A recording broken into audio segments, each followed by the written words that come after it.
Un coup d'État déjoué de justesse. Mais à quel prix? Et si l'avenir d'un pays tout entier reposait sur la vigilance de ses citoyens face à des menaces invisibles? Le 6 janvier 2026, le Burkina Faso retient son souffle. Le ministre de la Sécurité annonce à la nation qu'un complot d'une violence inouïe vient d'être stoppé à temps. La cible? Le président Ibrahim Traoré et avec lui, la stabilité de l'État. Derrière cette opération, une organisation d'une précision glaçante, des réseaux souterrains, des fonds venus de l'étranger et la trahison de certains proches du pouvoir. Mais l'imprévu surgit. La foule s'unit, citoyenne et militaire, déjouant le piège grâce à sa vigilance et son courage. La souveraineté nationale tient, pour l'instant, à ce sursaut collectif. Car ici, la moindre faille pourrait précipiter la nation dans l'abîme. Cette bataille se joue partout, dans l'ombre et au grand jour, où chaque citoyen devient acteur ou cible de la guerre de l'information. Mais qui tire vraiment les ficelles de ce plan mortel? Pour comprendre l'ampleur de la menace, il faut remonter à la source de ce danger. Remontons dans les coulisses de cette conspiration. Qui sont les véritables instigateurs et jusqu'où sont-ils prêts à aller? Le Burkina Faso se tient au cœur d'une tempête silencieuse. Dans ce pays, chaque souffle de résistance devient un cri pour la dignité, l'indépendance et la souveraineté de l'Afrique. Ici, un peuple brave les vents contraires, prêt à écrire un nouveau chapitre de son histoire. Pour saisir la gravité de ce qui vient de se produire, il faut se souvenir des années mouvementées qui ont précédé. Plusieurs fois, le Burkina Faso a été secoué par des coups d'État et des transitions forcées. Mais en l'an 2022, l'arrivée du capitaine Ibrahim Traoré a marqué une rupture. Pour des milliers de jeunes, Traoré symbolise l'espoir, la fin d'une époque soumise à la dépendance et l'injustice et le début d'une nouvelle ère où le peuple reprend son destin en main. Aujourd'hui, la nation burkinabé affirme sans détour sa volonté de souveraineté. Le choix est clair, un panafricanisme authentique, le rejet du néocolonialisme et la détermination à ne plus jamais céder face à la pression d'intérêts extérieurs. Ce chemin est semé d'embûches. Il expose le pays à des menaces internes, mais aussi à la colère de puissances étrangères réfractaires à cette émancipation. Face à cette tempête, la mobilisation populaire a été décisive. Citoyens, volontaires pour la défense de la patrie, forces armées, tous unis, ils ont tenu bon contre le chaos. Leur engagement et leur vigilance garantissent la stabilité et la résistance aux manipulations. Dans les rues, en ligne, des villages aux villes, la population veille, prête à défendre chaque parcelle de liberté acquise. Réduire le dernier coup d'État avorté à un simple fait divers, ce serait passer à côté de l'essentiel. Pour la jeunesse africaine, l'enjeu est immense. Il s'agit de la survie de la nation, de la préservation de l'identité et de l'éveil d'une conscience collective face à la guerre de l'information. À chacun de discerner le vrai du faux pour ne pas devenir complice, même malgré soi. Mais comprendre les racines profondes de cette crise exige de remonter le fil du temps. Comment le Burkina Faso en est-il arrivé à ce point de rupture? Un coup d'État ne surgit jamais du néant. Il naît d'un entrelac invisible de complicité, de calculs froids et d'alliances inattendues. Au centre de la conspiration, un réseau tentaculaire, mêlant civils, militaires, anciens dirigeants, chacun mu par ses propres intérêts. En première ligne, le lieutenant-colonel Sandojo Dameba, stratège tapi dans l'ombre, orchestre chaque détail. Rien n'est laissé au hasard. Chaque acteur connaît sa partition. La planification est glaciale. Élimination ciblée pour décapiter le commandement, sabotage d'infrastructures essentielles, intervention d'alliés étrangers, tout doit se jouer en une seule nuit fulgurante. Leur objectif? Frapper avant que le pays ne saisisse l'ampleur du danger, briser l'État, semer la panique. Mais cette machinerie ne tourne pas sans carburant. Près de 70 millions de francs CFA, venus de Côte d'Ivoire, irriguent la logistique et achètent la loyauté. Ce n'est pas qu'une intrigue locale, mais une opération transfrontalière, où chaque fil tire depuis l'étranger.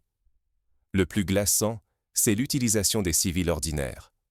Beaucoup, sans le savoir, transportent messages ou effectuent des tâches anodines, ignorant qu'ils alimentent la tempête. Dans cette guerre invisible, nul n'est à l'abri d'être manipulé ou transformé en pion. Fermer les yeux sur cet engrenage, c'est risquer de voir l'histoire se répéter, plus violente, plus insaisissable. Comprendre ces réseaux, c'est mesurer la véritable menace, un combat sans frontières, où chacun peut être pris au piège. Et désormais, la lutte a changé de visage. Elle se joue aussi dans les esprits, infiltre les perceptions et façonne en silence le destin de la nation. Mais derrière ces visages et ces alliances, une question obsède tous les esprits. Jusqu'où s'étendent les ramifications de cette conspiration, et qui tire véritablement les ficelles? Et si aujourd'hui, la quête de liberté se jouait autant sur les réseaux sociaux que sur le terrain? Un simple message peut devenir une arme, une rumeur peut déclencher une tempête. La vigilance du peuple burkinabé a déjoué le complot, mais désormais, la bataille se poursuit dans l'ombre. La désinformation et la manipulation s'imposent comme les nouveaux périls majeurs. Désormais, chaque citoyen est à la fois rempart et cible. L'exemple du Burkina Faso fait écho au Mali, à la Guinée, au Congo, et bien au-delà. Les mêmes défis, les mêmes ambitions d'émancipation, les mêmes ingérences étrangères menacent la souveraineté de tous. Cet éveil collectif nourrit une dynamique panafricaine. La solidarité devient la clé. Face à la menace invisible, l'unité n'est plus un rêve, mais une urgence vitale.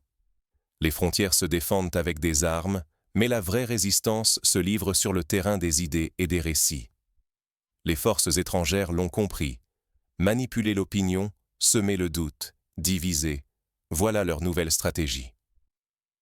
Le combat pour la souveraineté a quitté le champ de bataille pour celui de la mémoire et de l'identité. Ignorer cette mutation, c'est risquer de voir l'histoire de l'Afrique réécrite par d'autres, de perdre liberté et maîtrise du destin. Chacun doit vérifier, questionner, refuser d'être complice involontaire du chaos. La résilience africaine doit s'affirmer aussi bien en ligne que sur le terrain.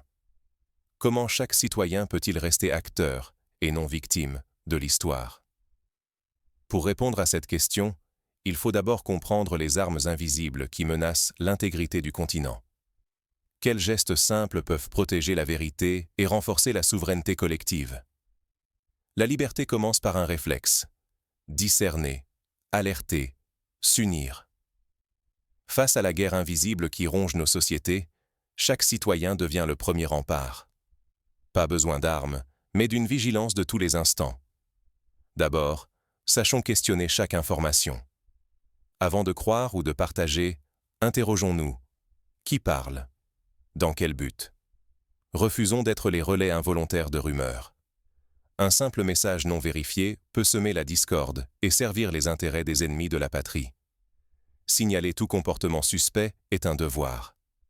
Rester attentif et informer les autorités en cas de faits anormaux, voilà comment protéger notre communauté. Ce n'est pas de la paranoïa, mais un réflexe vital contre l'infiltration de réseaux malveillants. Soutenir les initiatives qui unissent, c'est bâtir un mur contre la division. Qu'il s'agisse d'actions de solidarité ou de rassemblements citoyens, chaque geste de cohésion renforce la nation. Chaque petite action compte. Un signalement, un mot de soutien, le refus de relayer de fausses nouvelles. Chacun de ces gestes pèse dans la balance de la défense collective. C'est l'accumulation de ces résistances discrètes qui forge une société résiliente. Ignorer ces réflexes, c'est risquer d'être manipulé contre son propre pays. Dans cette guerre où l'information est l'arme principale, la moindre erreur peut coûter cher. Mais comment éviter les pièges tendus par les fauteurs de troubles? Quelles erreurs pourraient tout faire basculer? L'Afrique doit écrire et défendre sa propre histoire, sans jamais céder la plume. Aujourd'hui, chaque citoyen fait face à un choix crucial. Rester simple spectateur ou devenir acteur de son destin. C'est une question de survie, de dignité et d'avenir pour tout un continent. Le récent coup d'État avorté au Burkina Faso n'était pas un fait isolé. Il a révélé la complexité des menaces, la force des résistances et l'urgence d'une vigilance collective. L'indépendance ne se reçoit jamais, elle se conquiert chaque jour, par la lucidité, le courage et l'unité. Laisser circuler rumeurs et manipulations, c'est offrir l'histoire à ceux qui veulent la déformer. Chacun porte la responsabilité de questionner, de vérifier, de refuser les discours tout faits. Se taire ou détourner le regard, c'est devenir complice de la confusion qui nourrit les ennemis de la souveraineté. Refuser la passivité, c'est défendre l'identité, la réputation et la cohésion de l'Afrique face à toutes les formes d'ingérence. Rester informé, aiguiser son esprit critique, transmettre la vérité autour de soi. Voilà comment bâtir, ensemble, le rempart contre la désinformation et la division. Ce combat est d'abord psychologique et collectif. Il commence dans les conversations du quotidien, dans la façon dont chacun relaie ou questionne les récits. La liberté se construit par des victoires invisibles, dans les esprits et dans les actes. Face au bouleversement, l'Afrique ne doit plus subir, mais s'affirmer, s'unir et réinventer son récit. Le monde observe, mais c'est à nous d'écrire la suite. Ne laissons personne parler à notre place.